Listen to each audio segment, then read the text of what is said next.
Bueno, vamos a dar inicio a la actividad académica del día de hoy. Luego de algunos problemas técnicos.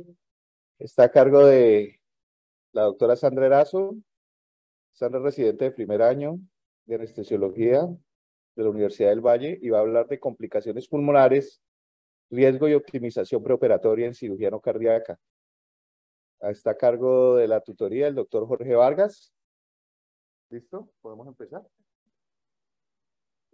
Bueno, buenos días. Pues como ya lo dijo el doctor Caballero, el tema es poner complicaciones pulmonares posoperatorias. Hoy vamos a hablar de los factores de riesgo y la optimización preoperatoria en cirugía no cardíaca. Pues agradezco a mis tutores por la tutoría brindada para la realización de este tema. Este es un tema que surgió en la rotación de alto riesgo anestésico. Eh, por eso les voy a presentar un caso clínico de una paciente a la que estuvimos expuesta y por eso nos enfocamos más en la optimización preoperatoria. Bueno, la paciente que vimos por consulta externa era una paciente femenina de 61 años con un diagnóstico de un EPOC Gold D desde el 2018, oxígeno requiriente, y también tenía asociado un diagnóstico de una colecistitis crónica y acudía para pues la realización de una colelab, la valoración preoperatoria. Pues ya los diagnósticos que mencioné, antecedentes quirúrgicos, resección de pterigio, histerectomía, está en manejo farmacológico con un metilidinio bilanterol pues el bromuro de iosina para su manejo analgésico. Tenía un antecedente de tabaquismo importante que suspendió hace 5 años con un IPA de 14 y también una exposición importante a biomasa y hospitalarios. Ya había presentado 9 hospitalizaciones por exacerbación de POC, la última fue en marzo del 2022. Pues al examen físico, pues como relevante, estaba disminuido el murmullo vesicular hacia las bases, no tenía predictores de vía aérea difícil y dentro de las escalas de riesgo, pues era importante el ARISCAT, que ahorita vamos a hablar de él, que tenía una puntuación alta de 42.1% de riesgo para complicaciones pulmonares posoperatorias. Dentro del ecocardiograma TT, pues la paciente tenía un riesgo bajo moderado de hipertensión pulmonar con una buena FEBI y el test de caminata de 6 minutos, como importante, pues mostraba la mejor distancia recorrida de 438 metros y un consumo de oxígeno de apenas 10.8 mililitros por kilo por minuto. Dentro de la espirometría, pues valga aclarar que esta no fue una espirometría que se pidió previamente o como para la valoración preanestésica, sino hacía parte del pool de sus exámenes, pues dentro de los controles por neumología, que sí mostraban pues una obstrucción severa, es que está entre la diferencia BF1 capacidad vital forzada entre el 30 y 50%, en este caso el 34%, que no mejoraba con la adición de beta 2, es decir, un flujo, pues, limitación del flujo expiratorio no reversible, pues que es lo que presentan los pacientes de pocos. Pues la tabla de contenido, pues vamos a hablar sobre la relevancia del tema, definición y fisiopatología, los factores de riesgo de complicaciones pulmonares, la evaluación preoperatoria, la optimización preoperatoria y algunas conclusiones. Bueno, las complicaciones pulmonares posoperatorias contribuyen de manera importante al riesgo tanto anestésico como quirúrgico. Muchos o la gran mayoría de anestesiólogos estamos bien sensibilizados frente a las complicaciones cardíacas después de la publicación del índice de riesgo cardíaco del I, pero pues muchos se sorprenderían al ver que las complicaciones pulmonares posoperatorias son igualmente prevalentes y tienen gran impacto también a nivel de morbilidad, mortalidad, estancia hospitalaria, admisión a UCI no planeada, incluso los costos para el sistema de salud. Una de 4 muertes en la primera semana posoperatoria están asociadas a complicaciones pulmonares posoperatorias y la prevalencia va del 1 al 23% en intervenciones quirúrgicas pues de menor complejidad, entre el 1 al 2%, y cirugías ya torácicas o abdominales altas, una prevalencia del 10 al 20%. Y aquí tenemos 3 modelos predictivos donde se planeaban precisamente hacer predicción a las complicaciones pulmonares posoperatorias. Estos son pues 3 modelos, el ARISCAT, Periscope y Las Vegas. ARISCAT realizado en Cataluña, en España, el Periscope en Europa y Las Vegas y a lo largo de 29 países a nivel internacional. Ahí vemos el N de cada uno y la prevalencia que va entre el 6 al 10% para complicaciones pulmonares posoperatorias. Bueno, este es un estudio observacional prospectivo del 2010, realizado por Cannon y colaboradores en 2.464 pacientes programados para procedimientos quirúrgicos no obstétricos. Y lo que les quiero mostrar en este estudio principalmente es que vean cómo con el incremento en el número de complicaciones pulmonares posoperatorias, asimismo se aumenta la estancia hospitalaria y la mortalidad a 30 y 90 días. Y ahí podemos ver la diferencia, el impacto marcado de esto. Este es otro estudio que se hicieron con base en la base de datos del NSQIP y VIRS, que tomaron más de 100.000 pacientes, cuyo objetivo era determinar la mortalidad a 30 días y la supervivencia a largo plazo, después de la cirugía mayor. Y ellos concluyeron que los pacientes que presentaban complicaciones pulmonares disminuía la supervivencia en un 87%, y en la gráfica de la derecha podemos ver la probabilidad de supervivencia versus el tiempo, los pacientes que presentaban arriba, pues los que no presentaban complicaciones pulmonares, y abajo los que sí. Vemos el impacto en la supervivencia, infiriendo unas tasas de mortalidad a largo plazo sin y con complicaciones pulmonares posoperatorias a un año de un 8 versus un 46%, y a 5 años de 31 versus un 71%. Bueno, respecto a la definición, hay muchas definiciones, variedad de definiciones. Entonces, el British Journal de Anestesia, en el 2018 hizo una revisión sistemática de la literatura que había respecto a esto para estandarizar los conceptos, sobre todo desde el punto de investigativo. Entonces, ellos recomendaron una definición para complicaciones pulmonares posoperatorias como ese compuesto o englobado pues, de diagnósticos respiratorios que comparten un mecanismo fisiopatológico común. Los agrupó en estas 4 principales patologías que tenemos a la derecha: atelectasia, neumonía, aspiración pulmonar y SDRA. Y digamos que excluyó o lo mencionó como otros diagnósticos que no comparten ese mecanismo fisiopatológico común, que solo deben estudiarse bajo tratamientos relevantes investigativos, donde tenemos el TEP, el derrame, edema pulmonar cardiogénico, neumotórax y broncoespasmo. Entonces, básicamente se centraba en esos 4.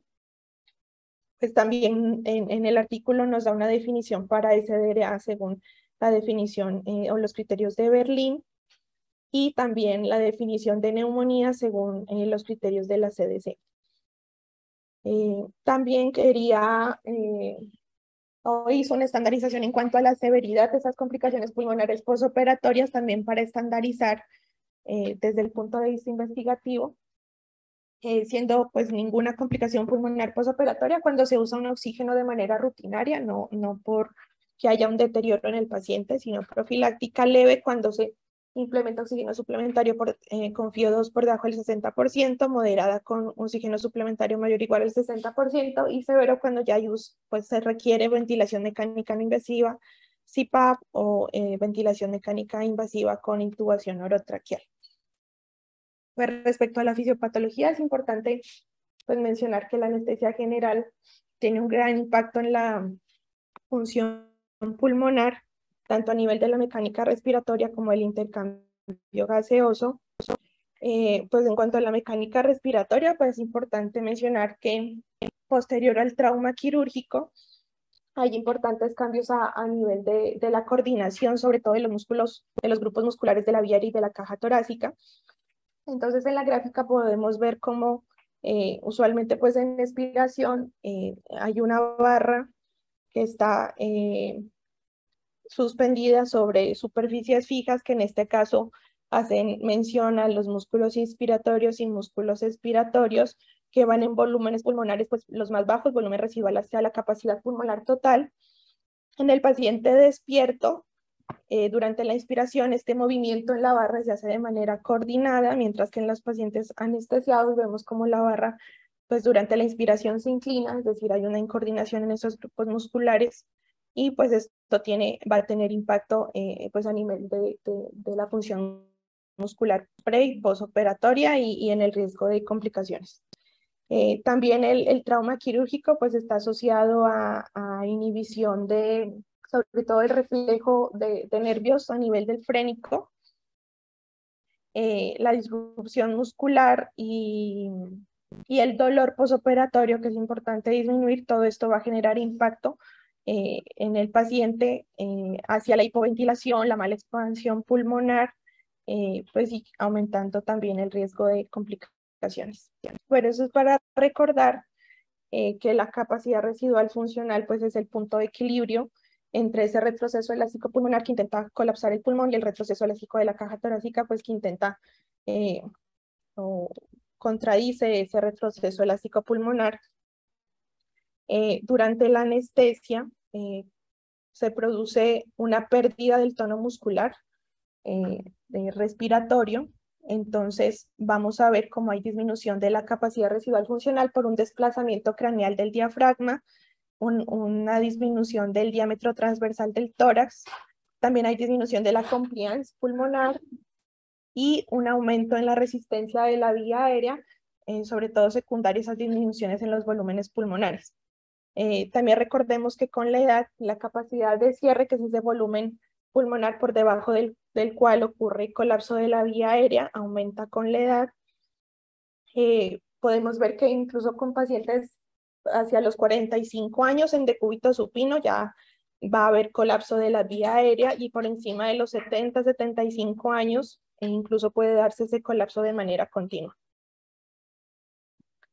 Y en el intercambio gaseoso, pues recordemos que la presión pleural por el mismo peso del pulmón se hace más positiva o menos negativa hacia las bases pulmonares, debido a que la presión de la vía aérea, pues que en este caso es igual a la presión atmosférica de 0 centímetros de agua, va a superar la presión pleural a nivel superior, pues va a generar que los alvéolos en esta parte sean abiertos. A nivel del punto B, en el paciente anestesiado va a haber intermitencia en el cierre y la apertura de la vía aérea, y en el punto C, debido a que la presión pleural es menos negativa o más positiva, pues generalmente va a haber atelectasias o colapso pulmonar. Y eso lo vemos en la gráfica de la derecha, donde vemos que los pulmones superiores van a ser mejor ventilados. En el punto B, pues un punto intermedio de acuerdo a ese cierre intermitente, y en el punto C ya va a haber un cortocircuito por zonas que van a estar bien perfundidas, pero pues mal ventiladas por la atelectasia. Aquí tenemos un corte transversal de un TAC de un paciente bajo anestesia, y vemos que pues las atelectasias a nivel de las zonas dependientes del pulmón, nuevamente en la parte superior o la zona con zonas pues mejor ventiladas, incluso esa ventilación va a ser pues desgastada, por decirlo así, frente a la perfusión, generando espacio muerto pulmonar. En la zona B, precisamente por ese cierre intermitente de la vía aérea, va a haber una disminución en la ventilación, generando disminución en las relaciones ventilación-perfusión, lo que puede llevar a hipoxemia. Y finalmente la zona telectásica, que es la C, donde ya no hay ventilación pulmonar, sino son zonas de perfusión, que es el cortocircuito. También recordar pues, que hay varios tipos de atelectasia, las atelectasias por compresión, que pueden ocurrir precisamente por ese diafragma que está desplazado, que comprime el tejido pulmonar. Atelectasias por absorción, recordemos que el aire está compuesto 78% por nitrógeno, 21% por oxígeno, precisamente es ese nitrógeno a nivel alveolar que se difunde de manera lenta a nivel de los alveolos, los que mantiene como permeable ese alveolo. Cuando damos FiO2 elevadas, barremos todo ese nitrógeno, todo ese oxígeno se absorbe de manera rápida, lo que genera colapso o pues disminución del volumen de los alveolos rápida, generando pues atelectasias y pues pérdida de surfactante como los neonatos o incluso en el SDRA. Los agentes anestésicos pues también van a tener impacto a nivel del comando medular central y el reflejo ventilatorio. Va a haber disminución de los reflejos quimiosensibles, tanto centrales como periféricos. Va a haber una disminución de la respuesta ventilatoria tanto a la hipercapnia, hipoxia como a la acidosis. Va a haber un tono muscular disminuido, sobre todo con los anestésicos inhalados, sobre todo a nivel vascular y pulmonar. Ahorita pues justamente hablamos de la vasoconstricción pulmonar hipóxica y el aclaramiento mucociliar también se ven afectados con agentes anestésicos inhalatorios y endovenosos. Pues la vasoconstricción pulmonar hipóxica, que es precisamente esa constricción en la circulación pulmonar en respuesta a la hipoxia.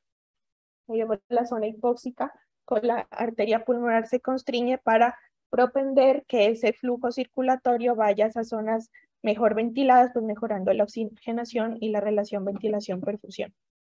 Y también vemos cómo los anestésicos inhalatorios afectan esa vasoconstricción pulmonar hipóxica por encima de un CAM. Pues desde un CAM ya hay una afectación del 15-20% en esa vasoconstricción y por encima de ella pues ya es creciente el impacto. Otros contribuyentes a las complicaciones pulmonares tenemos pues la sedación persistente por medicamentos anestésicos y opioides, los benzodiazepinas también pues que van a impactar en ese drive respiratorio central.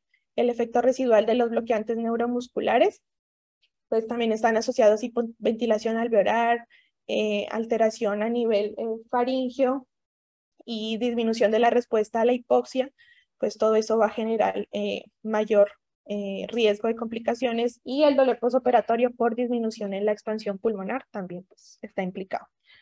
Bueno, esto es de lo que vamos a hablar, entonces vamos a hablar de los factores de riesgo de complicaciones pulmonares. En los pacientes vamos a tener factores de riesgo no modificables, que los voy a hablar ahora, y los modificables dentro de los que tenemos el tabaquismo, infección respiratoria en el último mes y malnutrición. Esta es una revisión sistemática, pues tengo que decir que dentro de la literatura que encontré, realmente no hay estudios muy recientes. Este es uno de los estudios que más se hablan dentro de este tema. Es una revisión sistemática del año 2006 del Colegio Americano de Médicos, donde se tomaron finalmente 145 estudios entre 20 ensayos clínicos, perdón, 11 revisiones sistemáticas y 11 estudios, ensayos clínicos aleatorizados. Y dentro del factor de riesgo de edad, mencionan que, como vemos ahí, los pacientes mayores a 80 años tienen 5 veces, hasta casi 6 veces, mayor riesgo de complicaciones pulmonares posoperatorias.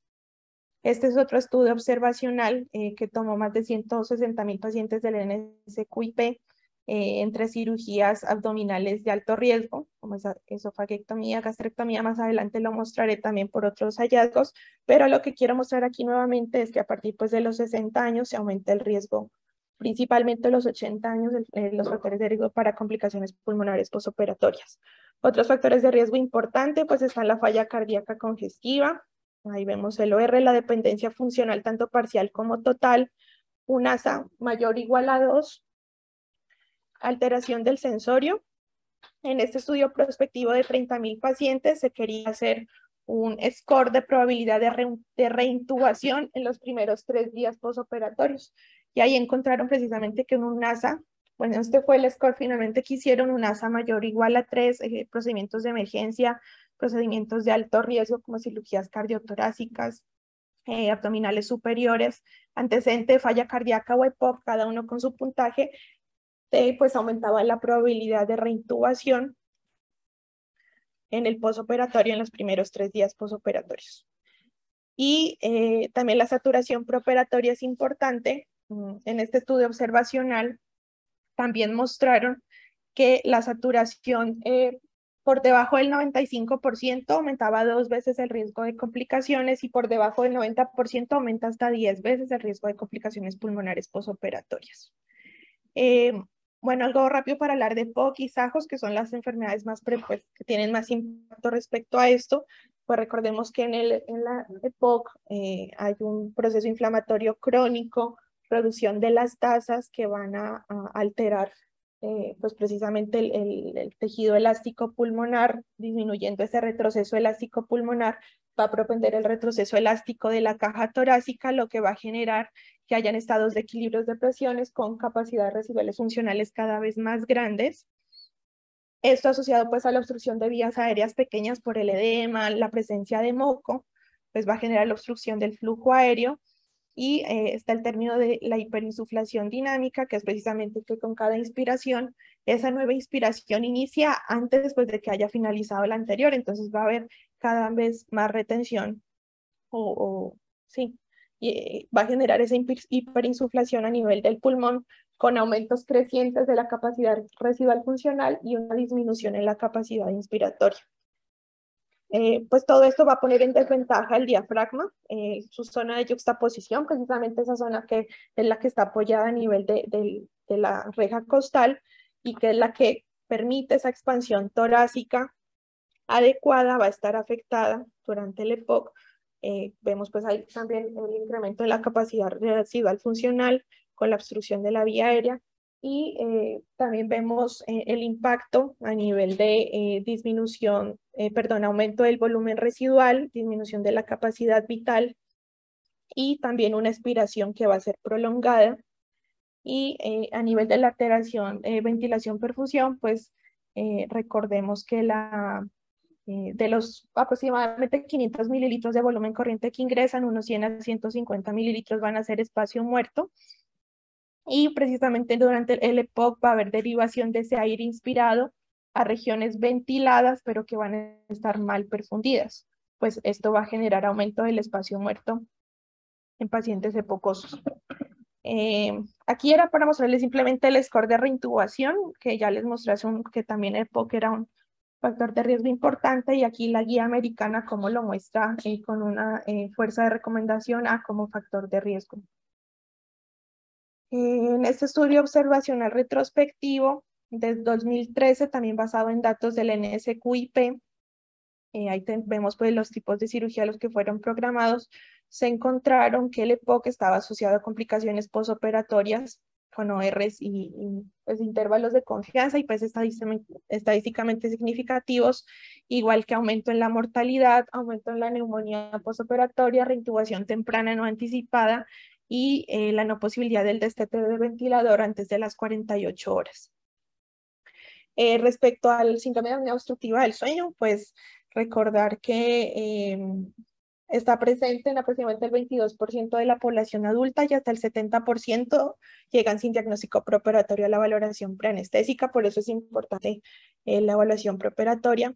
Y pues en esta enfermedad hay aparición de episodios respiratorios de apneas o hipopneas durante el sueño. Ocurre precisamente que existen unas fuerzas dilatadoras a nivel de los músculos de la vía respiratoria superior que van a contrarrestar esas presiones extraluminales, pues dado por el tejido circundante y también por la presión negativa que se genera durante la inspiración. Eso ocurre en el paciente despierto y normal, y en los pacientes con síndrome de apnea obstructiva del sueño, esas fuerzas dilatadoras no van a ser capaces de dilatar esas presiones extraluminales habiendo compresión a este nivel. Esto pues aumentado por el retroceso de la lengua a nivel de faringe posterior, pues va a generar colapso, apneas o hipopneas, hipercapnias, hipoxias, incremento del esfuerzo respiratorio, microdespertar, finalmente hay apertura de la vía aérea, restauración de la respiración y con el sueño nuevamente el ciclo arranca. Y estas son pues características en SAJOS que también se han asociado a peores desenlaces cuando haya asociado obesidad mórbida, sexo masculino, pues ya definitivamente una patología no tratada, no diagnosticada, cuando hay un uso subóptimo del CPAP, necesidad de analgesia opioide, que vamos a ver que también tiene impacto, y la ausencia de monitorización posoperatoria apropiada. En ese estudio retrospectivo del 2013, que tomó más de 1 millón de pacientes de una base de datos, aquí vemos pues estaban programados para diferentes cirugías selectivas ortopédicas, prostáticas, abdominales y cardiovasculares. SAJOS pues se asoció con aumento del riesgo posoperatorio en cuanto a complicaciones pulmonares. Aquí lo vemos en intubación, en falla respiratoria y en cuanto a CPAP, todos se asociaron en pacientes con síndrome de apnea obstructiva del sueño, estaba aumentado ese riesgo. Y aquí también tenemos otro estudio con cirugías pero generales y ortopédicas donde SAJO se asociaba a 5 veces mayor riesgo de intubación y en cirugía general aproximadamente 2 a 3 veces también mayor riesgo de intubación. En cuanto a insuficiencia ventilatoria inducida por opioides, pues es importante mencionar que en SAJOS hay un aumento en la sensibilidad central y periférica a los opioides. Hay características fisiopatológicas del SAJOS como esa hipoxemia intermitente y un estado inflamatorio crónico que van a generar que haya un comportamiento de dolor y sensibilidad a opioides distinto en estos pacientes. Hay por eso un aumento en los eventos críticos asociados a la vía aérea, pero que son raros, pero sí se ha visto que hay una incidencia en la hipoxemia del 12 al 20% cuando hay uso de opioides, sobre todo en la analgesia del posoperatorio. También importante hablar del síndrome de hipoventilación asociado a la obesidad, que pues justamente se asocia a pacientes con patología con apnea obstructiva del sueño. Se caracteriza en pacientes con obesidad mórbida por encima de los de 40 IMC, una hipercapnia en vigilia por encima de 45 y pues que tienen asociado el trastorno respiratorio del sueño. Ocurre que durante la obesidad mórbida generalmente hay un aumento en el drive respiratorio, pero en el síndrome de apnea obstructiva del sueño hay una disminución en la distensibilidad y en la fuerza muscular respiratoria que va a generar disminución de los volúmenes pulmonares, principalmente de la capacidad residual funcional. Hay un colapso en la vía aérea, generando pues obstrucción y como un PIB intrínseco asociado. Todo esto va a generar hipoventilación en el paciente con incremento en el CO2 pues sanguíneo.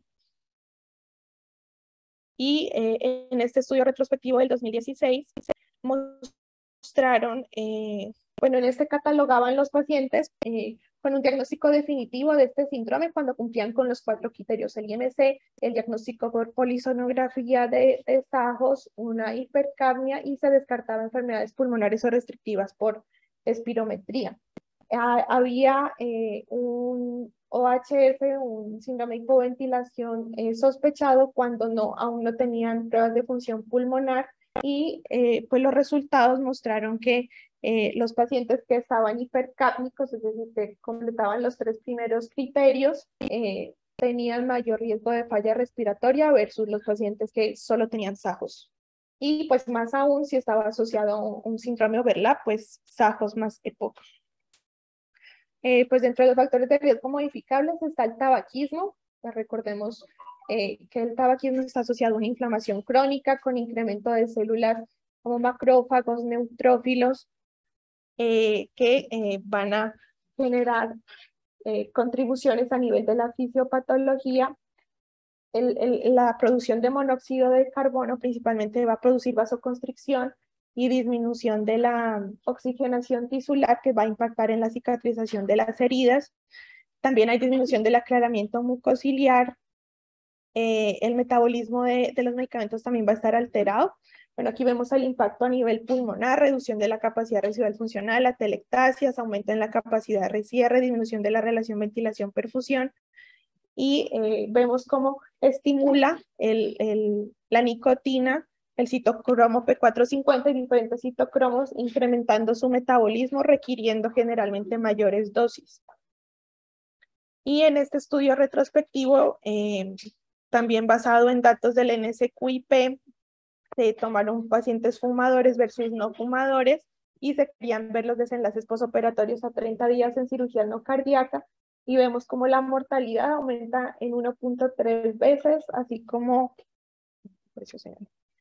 un aumento en la neumonía posoperatoria, la intubación no planeada y la ventilación mecánica.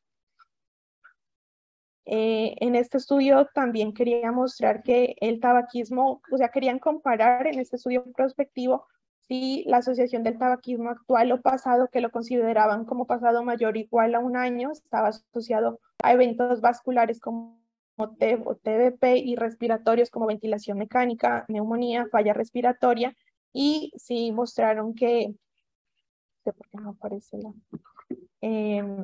vemos que los pacientes que están actualmente fumadores tienen 1.5 riesgo, pues mayor riesgo de estos eventos versus los pacientes que son fumadores pasados más allá de un año, y se incrementa también con si hay EPOC asociado al paciente. En cuanto a la información respiratoria en el último mes, pues la mayoría de guías pues sí consideran el tratamiento adecuado y diferir la cirugía 4 a 6 semanas al menos.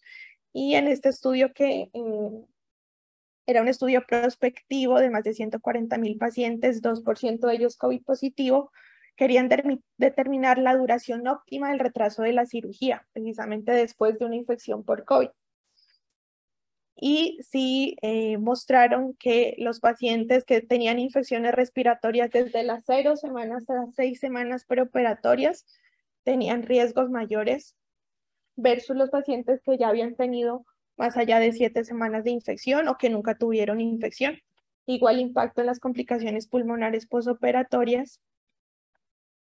Bueno, respecto a la cirugía, pues es importante saber el tipo de cirugía, si la cirugía es de emergencia, cirugías prolongadas por la duración. Aquí tenemos los sitios quirúrgicos más impactantes en cuanto a las complicaciones pulmonares posoperatorias, pues se llevan todas las cirugías cardíacas, torácicas, abdominales superiores, son las que tienen mayor riesgo, cirugías de emergencia prolongadas mayor a 2 horas, y la anestesia general, por lo que ya vimos, pues también tiene sus factores de riesgo. En cuanto al sitio quirúrgico, pues este estudio yo se los mostré previamente, un estudio prospectivo del 2010 en cirugías abdominales mayores, mostraban que las cirugías de esofaguectomía y gastrectomía tenían mayor ocurrencia de complicaciones pulmonares posoperatorias, y pues también vemos incremento en todas esas variables. Y en este estudio también de Canet de la derecha mostraba cómo las cirugías abdominales superiores e intratorácicas aumentaban el riesgo. Y respecto a la duración, también cirugías por encima de 2 hasta 3, 4 horas, pues ahí lo mostraban por minutos, estaban asociadas a mayor riesgo de complicaciones, al igual que en el artículo de Canet y colaboradores. En esta revisión sistemática, que realizado en la revista de anestesia regional con más de 5,000 pacientes del NSQIP, se compararon 2 brazos, cada uno con 2,644 pacientes. En uno se usó anestesia general y en otros anestesia regional, dentro de lo que incluía pues anestesia espinal, epidural o bloqueos regionales. Las cirugías predominantemente que se intervinieron son cirugías bajas, cistoscopias, amputaciones a nivel de miembro inferior, artroplastias de cadera y de rodilla. La cirugía más superior que hubo a nivel abdominal fue una endarterectomía carotidia, y sí mostraba que la anestesia pues sugería a favor de la anestesia regional, que había un impacto a nivel de la morbilidad compuesta, la infección pulmonar, la dependencia del ventilador y la intubación no planeada. En esta metaanálisis, que también quería comparar la cirugía laparoscópica, pues la colecistectomía laparoscópica versus abierta, también se tomaron 337 estudios, pues con los criterios de exclusión finalmente se incluyeron 13 estudios entre 2 ensayos clínicos aleatorizados y 11 observacionales. Se tomaron más de 100,000 pacientes y mostraban cómo la mortalidad estaba pues disminuía, perdón, sí, disminuía a favor de la laparoscopia con un 1 versus un 4% en cirugía abierta. Sin embargo, había una heterogeneidad elevada. Lo mismo para morbilidad, estaba hacia favor de la anestesia regional. Y en las complicaciones pulmonares posoperatorias, nuevamente a favor de la laparoscopia, pero pues hay que decir que la heterogeneidad de estos estudios fue alta. Y pues concluyeron que se necesita pues, evidencia de mejor calidad para apoyar el uso de la laparoscopia, pero hasta ahora pues la mejor evidencia sí la apoya. Y respecto a laboratorios, pues es importante, el déficit nutricional es un impactante importante de las complicaciones pulmonares posoperatorias. En este estudio observacional de más de 1.000.000 pacientes de la base de datos de NSQIP, donde querían realizar un índice de riesgo multifactorial para prevenir falla respiratoria, que estaban pues catalogados con esos criterios, encontraron mayores complicaciones pulmonares posoperatorias con niveles de albúmina por debajo de 3 gramos sobre decilitro y niveles de BUN por encima de 21. Pues ahí vemos cómo va aumentando los niveles, pues aumenta el riesgo. Y también una pérdida de peso de más del 10% en los 6 meses previo a la cirugía está asociado también con mayor riesgo. En la guía americana 2006, pues los dos laboratorios que indican está la albúmina con una fuerza de recomendación A y el BUN por encima de 21 con una fuerza de recomendación B, pues no tanto. Y la anemia preoperatoria, en este estudio prospectivo multicéntrico, también niveles por debajo de 10 miligramos sobre decilitro en la hemoglobina también está asociado a mayores riesgos de complicaciones. Y pues tener en cuenta los riesgos de transfusión halogénica con infuria pulmonar, por eso solo recomendaban la transfusión con niveles por debajo de hemoglobina de 7 y por debajo de 8 en pacientes cardiópatas. Bueno, respecto a la valoración preoperatoria, pues es importante los scores de riesgo. Aquí tenemos el ARISCAT, que es uno de los más conocidos, donde tomaba 7 variables importantes como predictores de complicaciones pulmonares posoperatorias, donde se incluye la edad, la saturación preoperatoria, de lo que ya hablamos, la infección respiratoria en el último mes, anemia, la incisión quirúrgica, vemos ahí las dos zonas más de mayor riesgo, intratorácicas y abdominales subpulmonares, la duración de la cirugía y si la cirugía fue de emergencia. Y cada uno, pues aquí vemos los puntajes, de acuerdo a los puntajes y el riesgo de complicación pulmonar asociada. Hay muchos scores de riesgo, pues también hay Arosula y colaboradores, también hicieron dos scores sobre falla respiratoria posoperatoria y neumonía posoperatoria, pues que muchos tienen que ver con las mismas variables de la Arosula, pero lo importante de esto pues, es que hagamos esta evaluación preoperatoria en pacientes de riesgo, pues que serían los pacientes con una enfermedad pulmonar moderada severa, pacientes que vayan a cirugías torácicas o abdominales superiores, pues que realmente requieran la estratificación preoperatoria. En la evaluación clínica, pues es importante un examen físico completo para descartar infección asociada, sobre todo, pues exacerbación, por ejemplo, del EPOC, exacerbación del asma, y pues siempre manejar las infecciones porque producen un aumento en las secreciones y la hiperreactividad de la vía aérea. También sugieren evaluar el grado de disnea desde la parte subjetiva del paciente, que está asociada con la supervivencia posoperatoria. Y pues tener siempre en cuenta pues la saturación preoperatoria, que ya pues hablamos de que por debajo del 95% aumentaba 2 veces los riesgos, por debajo del 90 hasta 10% el riesgo de complicaciones pulmonares. Y esto se puede hacer perfectamente en el consultorio, a aire ambiente.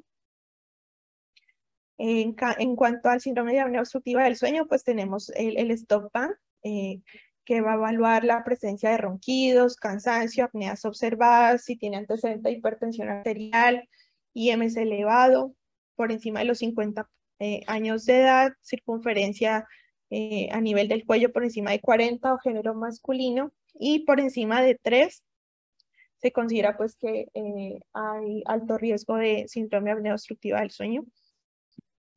También la polisomnografía se puede ver por el índice de apnea hipopnea o índice de alteración respiratoria, donde se suman las apneas y las hipopneas, pues definidas como la disminución del flujo mayor al 90% de apneas, hipopneas, disminución de flujos por encima del 30%, que son mayores a 10 segundos, y con esto pues se mide lo que ocurre durante una hora, y si esos índices son por encima o iguales a 5, se diagnostica la apnea obstructiva del sueño, pues, y a medida que haya mayor número de estas apneas o hipopneas, pues va a ser mayor la gravedad.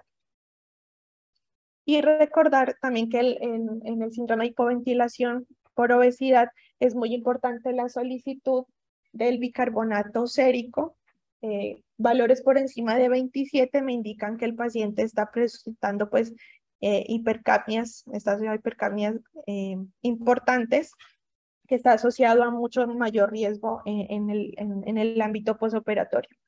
En los gases arteriales, pues realmente no hay mucha evidencia que los sustente. En general no cambia el manejo.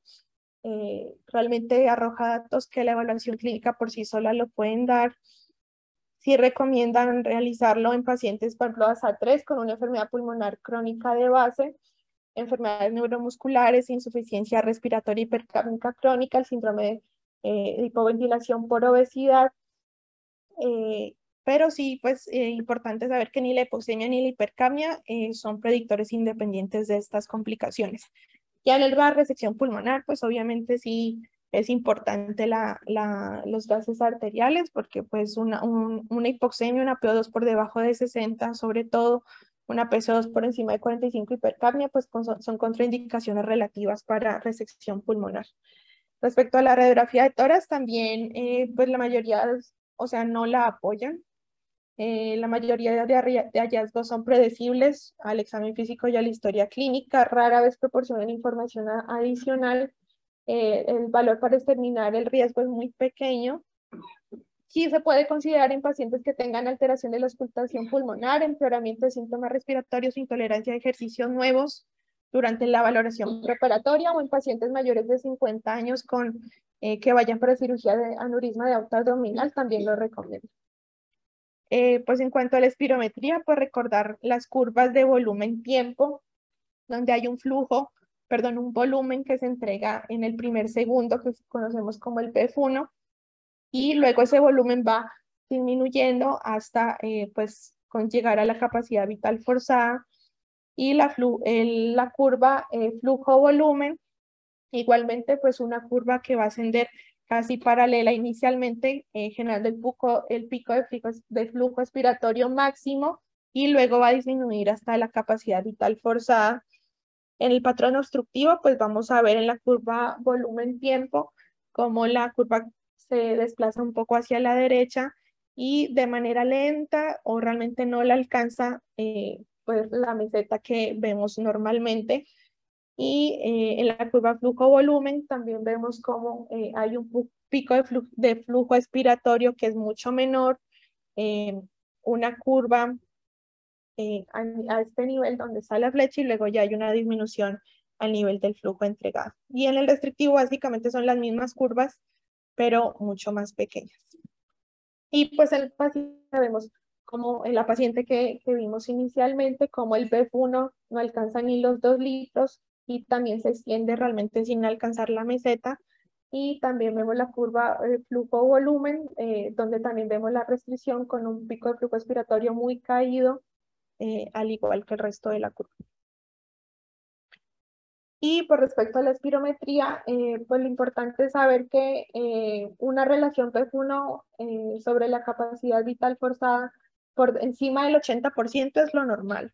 Si está por debajo del 80% me indica obstrucción, y de ahí puedo evaluar la capacidad vital forzada, que valores por debajo del 80% están asociados a restricción. Pues ya sí hay asociado ambos, tanto alteraciones de la relación PF1 capacidad vital forzada, va a tener un patrón mixto. La espirometría también me arroja datos mixtos, no es algo que se deba solicitar pues a todos los pacientes. La claridad diagnóstica realmente no traduce en predicción del riesgo afectivo a nivel individual, no es superior a la historia clínica y al examen físico, y realmente no hay un umbral espirométrico a partir del cual uno pueda decir aumentan las complicaciones pulmonares. La guía americana del 2006 realmente dice que hay evidencia insuficiente, ¿no? Para resección pulmonar, pues como era la charla sobre cirugía no cardíaca, obviamente hay valores de BF1 que son requeridos para llevar a cabo la cirugía. En este estudio retrospectivo, realmente con pacientes muy pequeña la muestra, 480 pacientes, sí evidenciaron que la obstrucción moderada severa por uno por debajo del 60-61% y una hipoxemia por un PO2 por debajo del 60 milímetros de mercurio se asociaban a mayores complicaciones pulmonares postoperatorias, pero pues como les digo, la evidencia no lo apoyan en todos los pacientes.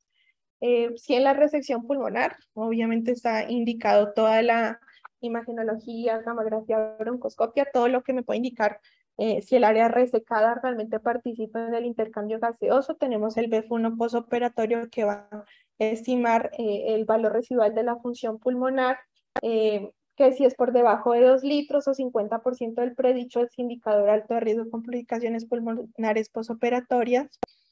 La evaluación cardiopulmonar, que es esta que vemos acá, donde si se evalúa de manera integral tanto la función cardíaca, pulmonar del paciente, respiratoria metabólica, debería hacerse en pacientes que presenten alteraciones del BEF1 postoperatorio o de el DLCO, que ahorita lo voy a mencionar. También con este CIPET o esta evaluación integral cardiopulmonar me va a arrojar datos del VO2 máximo, que es el consumo de oxígeno máximo preoperatorio, que lo normal es por encima de 20, por debajo de 15 y aún por debajo de 10 indica alto riesgo de complicaciones pulmonares postoperatorias. La prueba caminata de 6 minutos, que es literalmente poner a caminar a un paciente durante 6 minutos y se mide ese consumo de oxígeno máximo. Pacientes con consumo de oxígeno por debajo de 15 o una distancia recorrida por debajo de los 300 metros son mejores predictores que la espirometría para complicaciones pulmonares, y la prueba de difusión de monóxido de carbono, también valores por debajo del 30% del predicho, al igual que un BEF1 postoperatorio, son contraindicación absoluta para cirugía de resección pulmonar. El ecocardiograma, pues, importante sobre todo en los pacientes hipocosos, debido a la hipoxia crónica, pues hay vasoconstricción pulmonar, va a generar hipertensión pulmonar, cor pulmonare, y estos valores pues están asociados a eventos más adversos, una presión sistólica de la arteria pulmonar por encima de 60, una presión media de la arteria pulmonar por encima de 50, una presión sistólica del ventrículo derecho por encima de 70, e hipertensión pulmonar mixta con presión en cuña mayor a 15 y una resistencia vascular pulmonar elevada, son indicativos pues de mayores complicaciones de este nivel. Respecto a la optimización preoperatoria, pues encontré este metaanálisis del 2020 en el Journal Británico de Anestesia, donde se tomaron finalmente entre 117 estudios, ensayos clínicos aleatorizados, 95 de ellos finalmente fueron los que hicieron parte del metaanálisis. Intentaron evaluar cuáles eran esas estrategias perioperatorias que podrían inducir en la reducción de las complicaciones pulmonares postoperatorias. Evaluaron 11 de ellas y encontraron finalmente que estas 7 tenían realmente un impacto bajo a moderado en las complicaciones, dentro de las que tenemos los protocolos ERAS, mucolíticos profilácticos, ventilación postoperatoria, perdón, pues el CPAP postoperatorio, ventilación intraoperatoria protectiva, fisioterapia respiratoria profiláctica, la analgesia epidural y terapia hemodinámica dirigida por metas. Realmente, como les digo, los que mostraron una evidencia baja moderada en la reducción de complicaciones pulmonares postoperatorias fueron esas 7 hallazgos. Respecto a infección respiratoria y atelectasias, pues tuvieron resultados favorables los protocolos ERAS, el CPAP postoperatorio, la fisioterapia respiratoria y mucolíticos profilácticos. Y la estancia hospitalaria solo tuvo resultados favorables en cuanto a protocolos ERAS y terapia hemodinámica dirigida por metas. Realmente por mortalidad ninguno tuvo impacto. Y pues lo que concluían es que la evidencia pues predominante es de baja calidad, tenían estudios con alta heterogeneidad, pues que favorezca esas estrategias para disminuir la complicación pulmonar postoperatoria. Los médicos pueden optar por revalorar sus vías de atención, pero pues definitivamente se necesitan nuevos estudios que disminuyan ese sesgo para obtener una conclusión importante. En este estudio retrospectivo de la Sociedad Anestésica Canadiense del 2012, lo que quería mostrar era que el cese de tabaquismo mayor a 4 semanas tenía una disminución del riesgo más importante de las complicaciones pulmonares versus el tabaquismo por debajo de las 2 a 4 semanas. Aunque eso ya está revalorándose, este estudio de la TOG del 2022 sí mostraba que solo con 24 horas de suspensión del cigarrillo ya había reducción de los niveles de monóxido de carbono y nicotina que mejoran el aporte de oxígeno.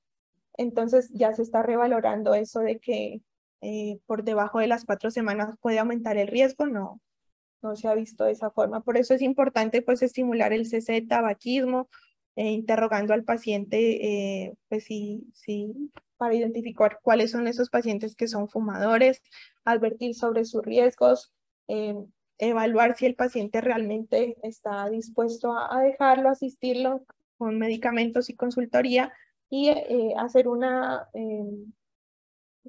como un seguimiento de esto para que el paciente a lo largo del tiempo pueda suspender definitivamente ese tabaco. La prehabilitación pulmonar sí es una estrategia importante. Tanto los ejercicios aeróbicos, ejercicios de respiración, entrenamiento de la musculatura inspiratoria se ha asociado con reducción de las complicaciones pulmonares, tanto en cirugías pulmonares, cardíacas o abdominales. Y en esta revisión sistemática del 2020, donde tomaron 23 ensayos clínicos aleatorizados, donde querían comparar el entrenamiento de ejercicios respiratorios versus el cuidado usual previo a estas cirugías, sí mostraban que definitivamente, pues definitivamente no, pero sí estaba a favor del entrenamiento preoperatorio, respiratorio, con la disminución de las complicaciones pulmonares posoperatorias con un RR de 0.52.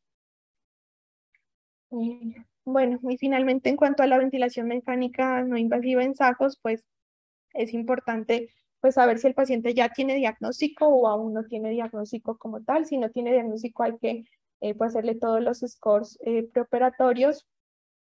Y si el paciente ya viene con un CPAP o ventilación no mecánica no invasiva en el domicilio y va a ser sometido a cirugías de alto riesgo de morbilidad, es importante que el terapeuta respiratorio, pues según esto es de Miller, que el terapeuta respiratorio le haga una inspección del dispositivo durante el quirófano y hacer todos los cuidados intraoperatorios para disminuir el riesgo, sobre todo de obstrucción. Hoy más si el paciente presenta obstrucción relevante de la vía aérea durante la ventilación con máscara tras la extubación, debería hacerse un seguimiento con ventilación mecánica no invasiva por un terapeuta respiratorio hasta el alta hospitalario. Bueno, las conclusiones, pues es importante la evaluación del riesgo, principalmente en pacientes con patología pulmonar importante y que van a ser sometidos a cirugías de alto riesgo, hablando pues de las cirugías torácicas y abdominales superiores. Los estudios preoperatorios pues dependen del sitio quirúrgico y de la severidad de la patología pulmonar. Es importante pues la sospecha diagnóstica de SAJOS por la alta prevalencia que hay y el impacto que hay del CPAP preoperatorio, al igual que el posoperatorio.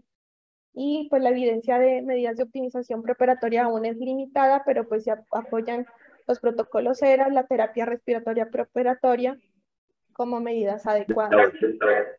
En cuanto al caso clínico, pues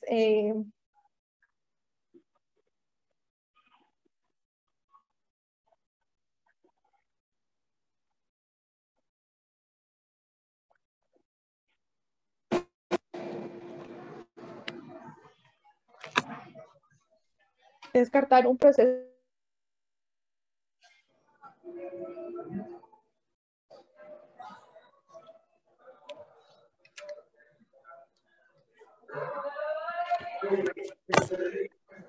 ya. Descartar un proceso infeccioso activo, alteraciones de la auscultación, pues que incrementen el riesgo, siempre hacer el test de relación preoperatoria. La escala de sensación subjetiva de disnea también es importante. Para clínicos, pues el hemograma, función renal, albúmina, el ecocardiograma que ya lo tenía que mostraba una hipertensión pulmonar baja moderada, y la optimización preoperatoria, pues sí se le indicó ejercicios de prehabilitación pulmonar con fisioterapia respiratoria. mucolíticos profilácticos, pues que en la última revisión sistemática sí mostró algún impacto, también podrían considerarse. Y ya ahí tengo el QR para que quieren ver la bibliografía. Me siento. Bueno, vamos a la sesión de preguntas.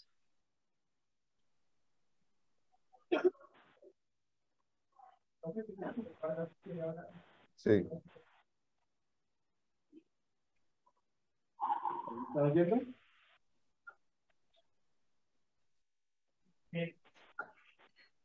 Doctor Vargas, voy a abrir un micrófono. Espérate un momentico, vamos a dar unas preguntitas antes de. Tengo dos preguntas para los residentes. Por aquí las tengo apuntadas. Hago dos preguntas, Jorge, y ya te doy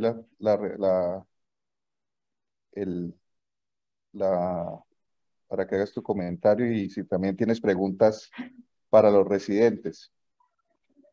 Bueno, señor. Estuvimos hablando, ¿ahí me están oyendo? Estuvimos hablando todo el tiempo de un concepto que es la hiperinsuflación dinámica, ¿no? Entonces, les voy a preguntar de todo lo que dijo la doctora Sandra,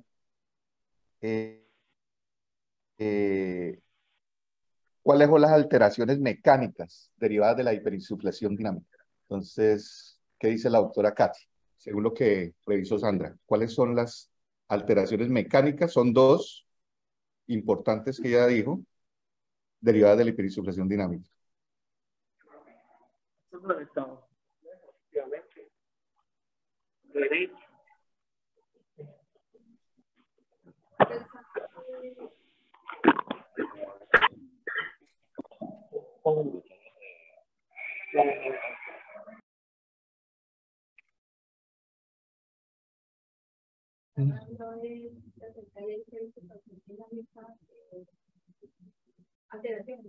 Sí, tiene dos alteraciones importantísimas.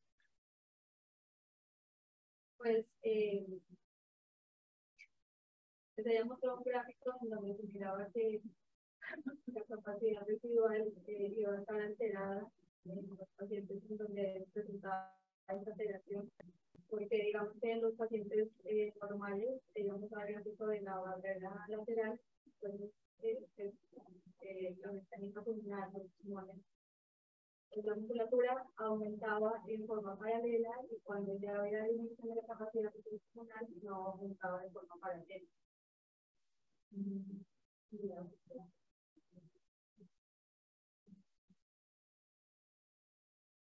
¿Qué dice?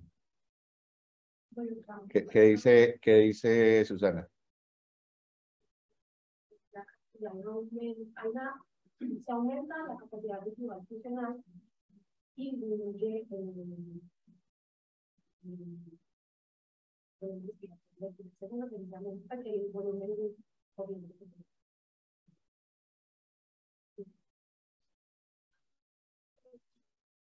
¿Qué dice Uriel?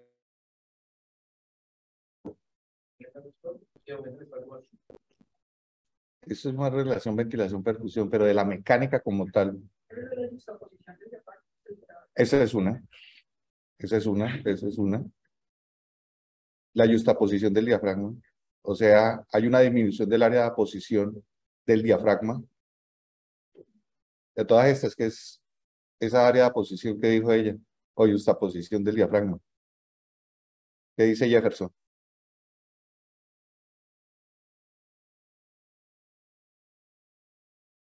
Ya lo explicó. Sí. se encuentra en la diafragma, pues como en relación con la caja torácica y que se acorta para cambiar Exactamente. Exactamente. Esa zona que está adosada en la caja torácica y en esa gráfica que ya mostró, no sé en cuál sería, al principio, se ve una reducción importante por esa hiperinsuflación dinámica generada en ese atrapamiento aéreo. Y el otro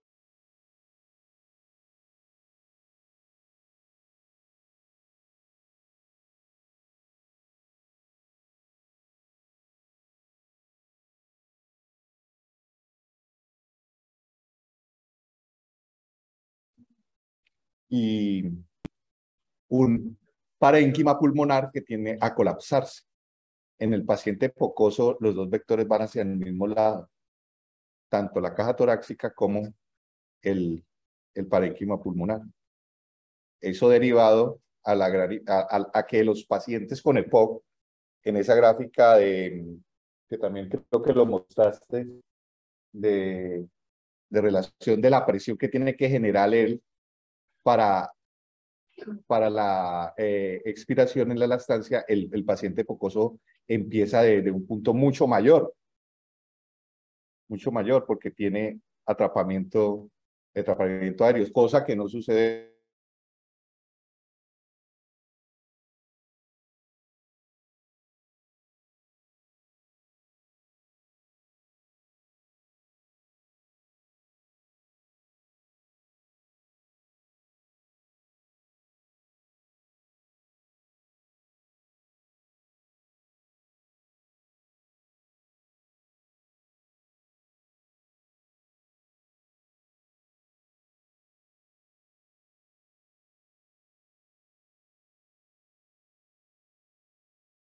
Más.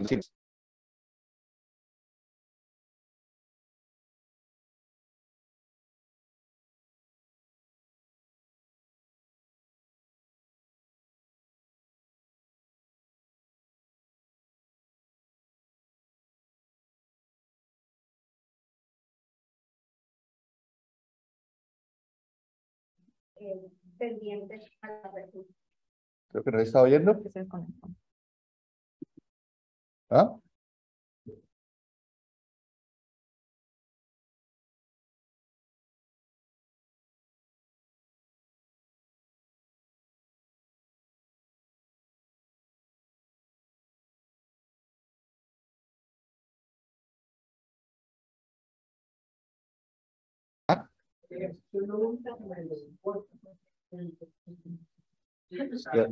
De resto la evidencia es muy baja. Lo único que tiene medio evidencia moderada es estrategias de ventilación protectora, ¿no? El resto todo es bajo. Bueno, vamos a darle la palabra a los tutores. El doctor Vargas, pues.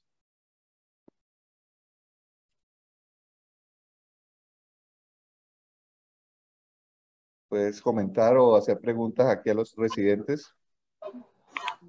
Sí, buenos días. ¿Sí me escuchan bien? Sí, perfecto. Bueno, pues yo creo que el trabajo que hizo Sandra en revisar este tema me parece que es muy importante. Pues debemos recordar que la medicina perioperatoria pues es una función fundamental, principal del anestesiólogo.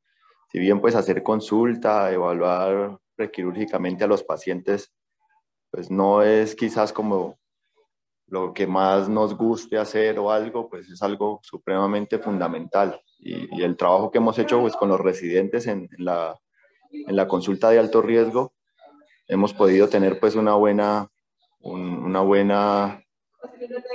optimización de los pacientes y hemos logrado hacer diagnósticos de nuevo de pacientes con falla cardíaca, con EPOC, con enfermedades valvulares, cosas que pues antes no se hacían y que llegaba el paciente a la sala de cirugía y no había como esa oportunidad de revisarse previamente, de optimizar los factores.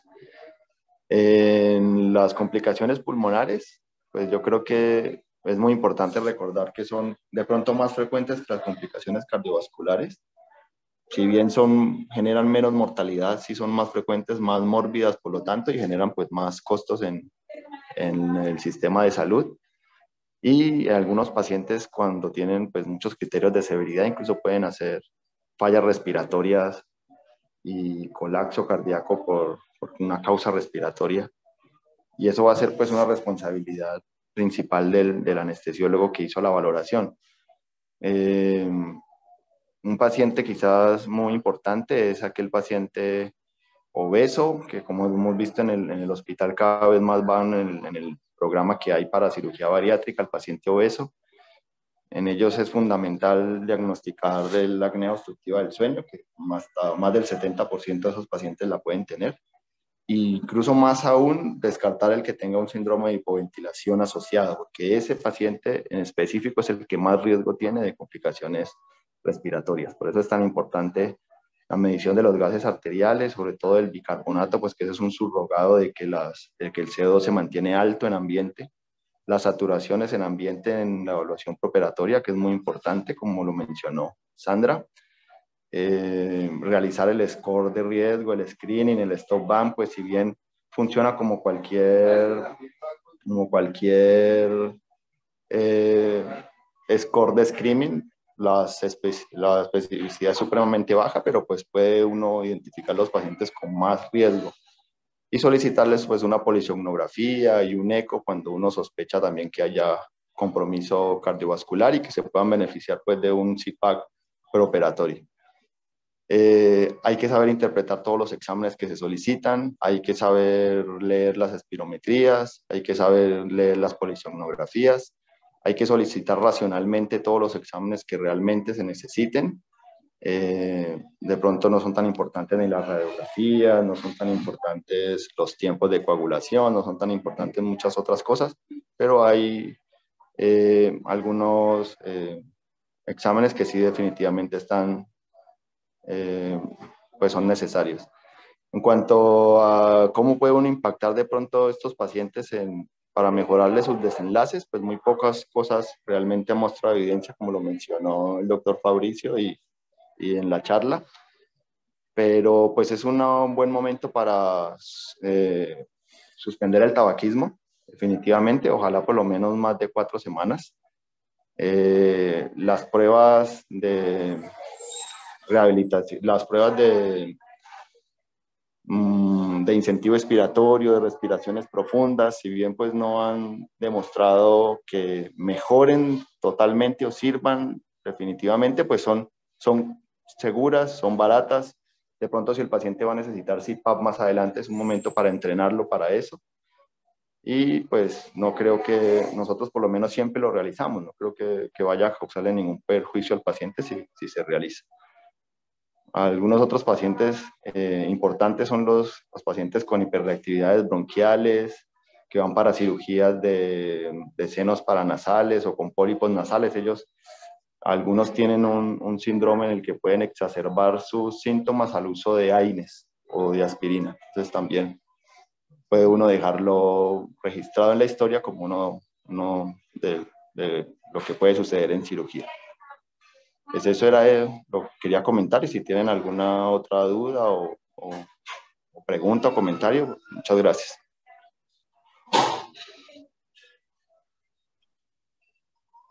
Bueno, Jorge, gracias. Mario, no sé si tienes alguna pregunta de fisiología para los residentes.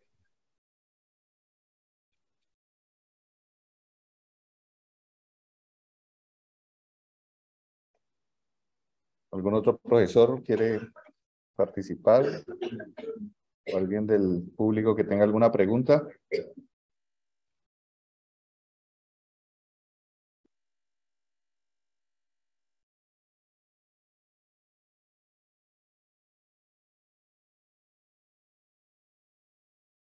Aquí, preguntas de ustedes, muchachos. ¿No? Porque yo sí tengo varias ahorita que acabamos la charla de fisiología respiratoria.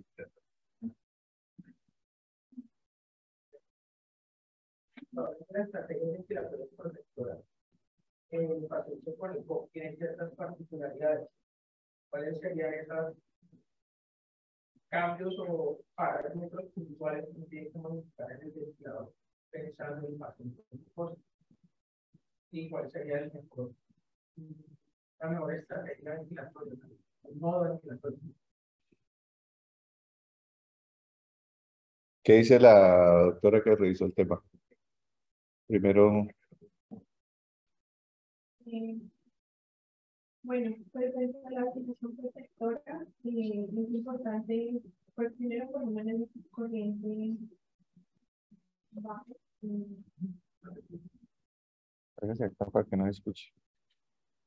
Entonces están preguntando Jorge y la doctora que revisó el tema, ¿cuáles son las mejores estrategias tomando el concepto de ventilación protectora en el paciente con EPOC. Entonces, la doctora Sandra.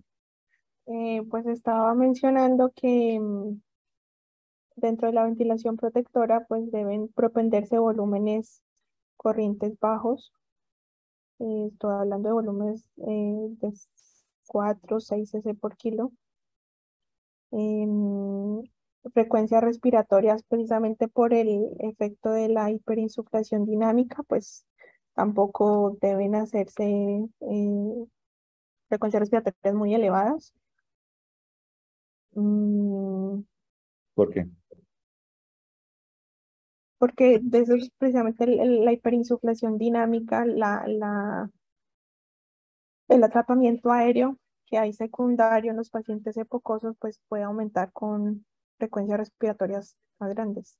¿Por qué? Porque, o sea, ¿Por qué qué? ¿Por qué qué? Susana, ¿qué dijiste? Lo contrario, ¿no? Claro, disminuye los tiempos respiratorios, no alcanza a tenerlos. Exactamente.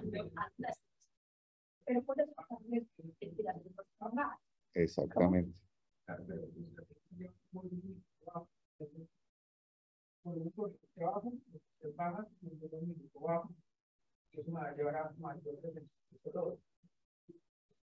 Hay un cambio de volumen y la presión tiene que hacer como una compensación.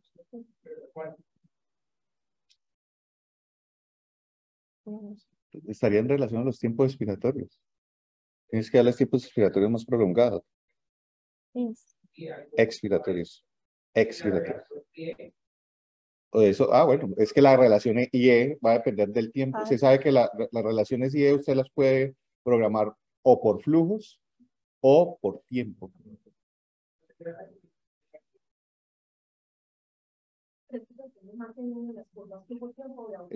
Exactamente. Eso que dices es cierto. Eso va a depender mucho de cómo está el monitoreo gráfico de la ventilación mecánica. Por eso ahora las máquinas modernas son como ventiladores.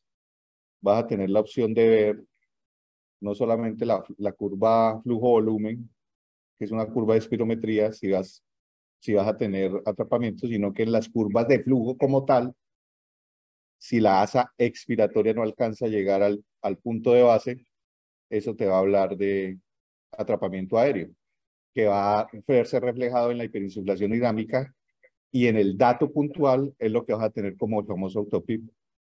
Entonces ahí tú tendrías que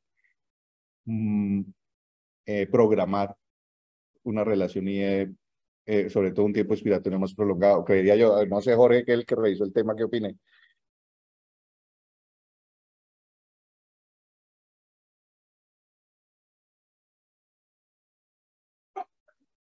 Es que dale. Sí, Jorge, ya tienes el micrófono abierto, sí. pues en cuanto a las estrategias de ventilación mecánica, pues, la ventilación protectora pues sigue siendo muy importante. Lo que mencionaron, pues mantener frecuencias respiratorias no muy rápidas. Las driving pressure ojalá menores de 15. Tener mucho cuidado con la instauración del PIB. Empezar con valores muy bajos de PIB y ir mirando cómo está hemodinámicamente el paciente. Recordar que puede haber una crisis de esas de hiperinsuflación dinámica o de autopico, como mencionó el doctor, y de pronto toque desconectar al paciente del circuito, mirar cómo evoluciona, si mejora su presión arterial, estar muy pendiente de las mediciones de los bucles, de las presiones y las relaciones un poco más, permitiendo más tiempo expiratorio, ¿sí? 1, 1.2.5, 1.3. Pero es más como estar pendiente del paciente, de todos los datos que ofrece el ventilador, de los valores de las presiones, de los bucles, y que eso pues es muy importante. Cuanto que es mejor, si presión o volumen, pues definitivamente eso no creo que sea relevante, es más como estar atento de cómo se encuentra el paciente y qué datos te puede ofrecer el ventilador para hacer alguna modificación.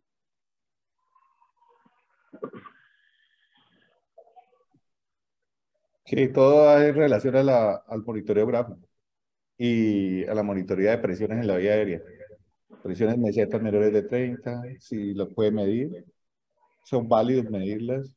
Driving pressure no mayores de 16, o sea, todo extrapolado del paciente crítico lo podemos evaluar en los ventiladores modernos, de las máquinas de anestesia.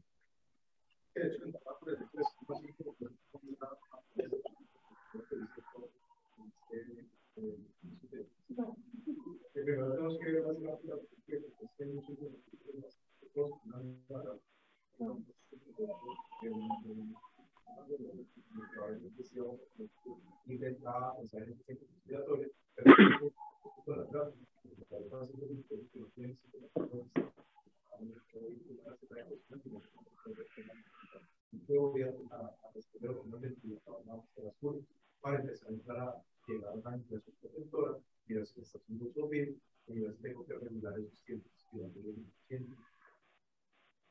Perfecto. No sé si se oyó esa parte que explicó. Sí, listo.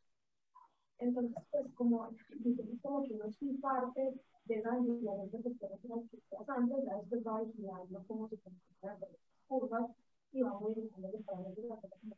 Sí, claro, porque no es una receta de cocina como lo acaba de decir Oscar. ¿Algún otro comentario, compañeros?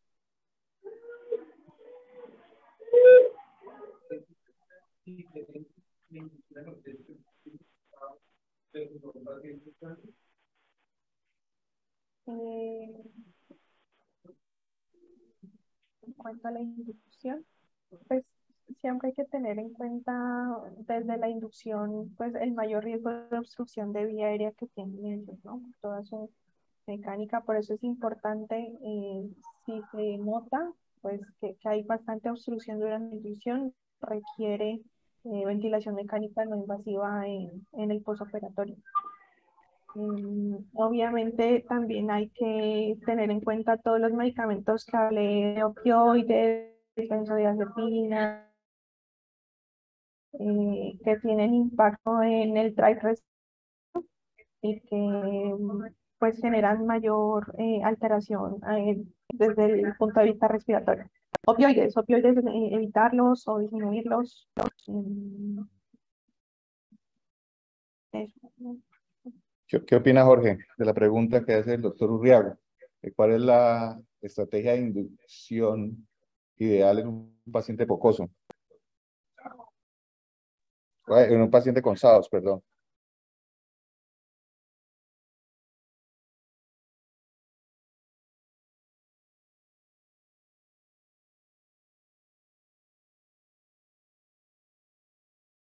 ¿Puedes hablar, Jorge?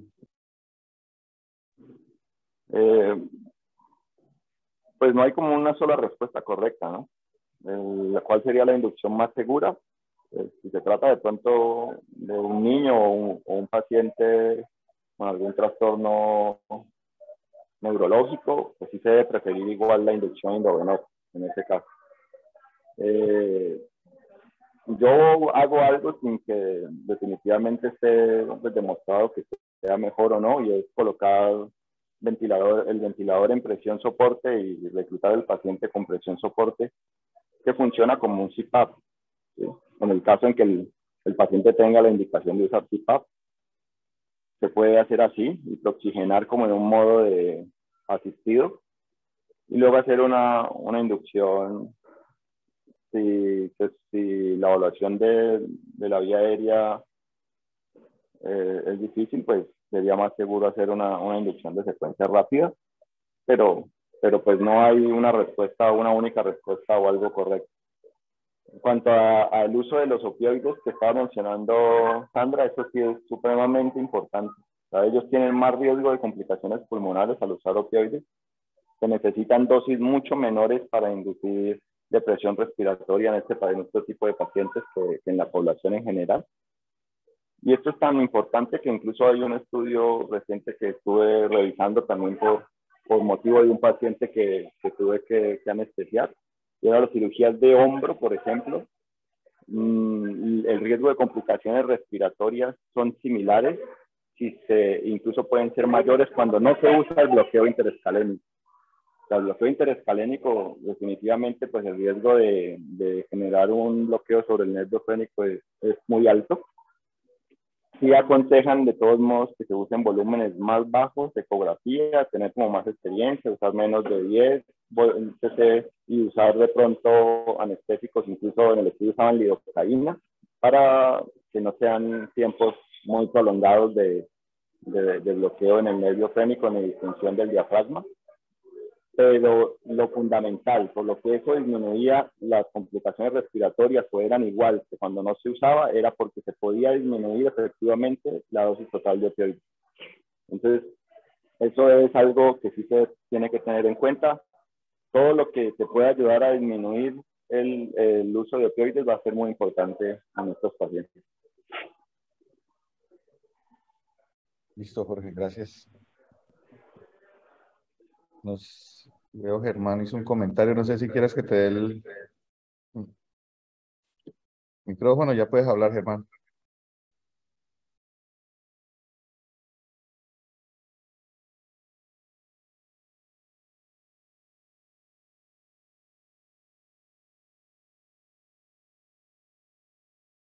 Ya tienes el micrófono abierto.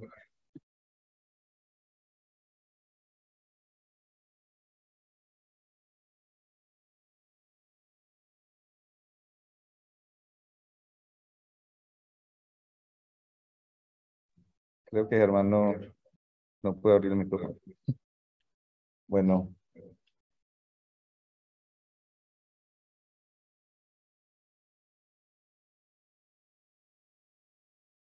Lo que yo creo es que es optimizar la inducción, ¿no?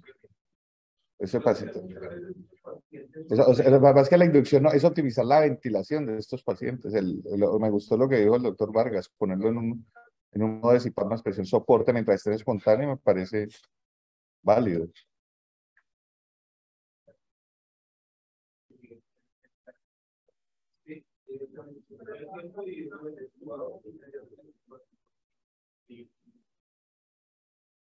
¿Alguna otra recomendación en la ventilación? No, la del CPAP también, los opioides fue lo que más llamó la atención. Bueno, yo creo que damos por finalizada la revisión del día de hoy. Los esperamos en la próxima sesión. Les enviaremos la información. Muchas gracias a todos.